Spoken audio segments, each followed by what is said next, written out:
मी इथे भाषण देत होती आणि माझी मम्मी बघा मला कशी बघत। सुबह उठने के बाद मैंने अपने प्यारे बालों के लिए हेयर मास्क बनाया।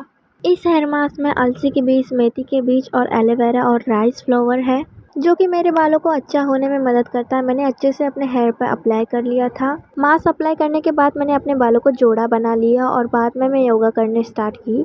नहा धोकर और नाश्ता वगैरह करके मैं सीधा नीचे चली गई। जागतिक आदिवासी दिन होता तर मी इथं मस्तपैकी रांगोळी वगैरे काढून घेतली। नंतर सर्वजण आले। इथं सगळी सजावट मी करून ठेवली होती। पूजा वगैरे झाली। त्यानंतर सगळ्यांनी भाषण केलं। मी सुद्धा भाषण केलं। माझी मम्मी फोर्स करत होती की कर कर, मग मी केलं भाषण।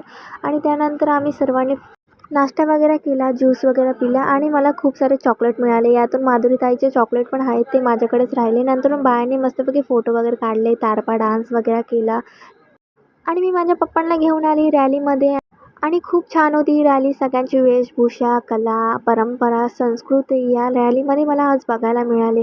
कारण मी फर्स्ट टाईम बाहेर आले होते आदिवासी जयंती साजरा करायला। मला याआधी कोणी घेऊन नव्हतं आलं आणि मी स्वतः पण नव्हती आली, पण आज मी हट्ट केला आणि रॅलीमध्ये सहभाग झाली आणि खूप मस्त डान्स केला यांनी, त्यांची कला दाखवली। मला खूप छान वाटलं। मी सर्वांसोबत खूप सारे फोटोज काढले आणि खूप साधी प्रेमळ माणसं ती। मी बोलले मला फोटो काढायचे, तर सर्वजण एका लाईनीत उभे राहिले माझ्या फोटोसाठी आणि हे मला खूप छान वाटलं। नंतर मी घरी आल्याच्या नंतर अंडरआर्म्स रोल ऑन बनवत होती। या स्मेल आणि पिगमेंटेशन यावर हा रोल ऑन काम करतो आणि हा रोल ऑन तुम्ही बनवला तर 2 वीक तर तुम्ही इझिली यूज करू शकता। संध्याकाळ झाल्याच्या नंतर आम्ही गेलो होतो मार्केटला आणि आम्ही या रस्त्याने चाललो होतो, तर आम्हाला इतकी भीती वाटत होती कारण की खूप छोटं होतं ना, असं वाटत होतं की इकडून या साईडकडून साप वगैरे येतो की काय।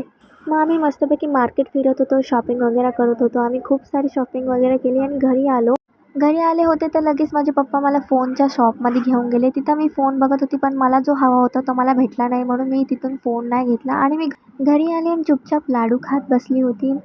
आणि माझी मम्मी इथे कधीच मेकअप नाही करत ना, आज बघा कशी लिप ग्लॉस लावून बघत होती। आणि एकादशी होती तर आमच्या घरी भजन ठेवलं होतं आणि बघा ना, पांडुरंगाच्या भक्तीमध्ये कशी दंग झालेली ही मंडळी। आणि बाबांचं टॅलेंट तर बघा, एकच नंबर ढोलकी वाजवतात। नंतर सर्वांसाठी खाण्यापिण्याची व्यवस्था केल्याच्या नंतर भजनवाले गेले होते आणि नंतर त्यांचा डान्स सुरू झाला होता, पण मी व्हिडिओ कट केली नाही तर माझा द एंड झाला असता गाईस। बाय।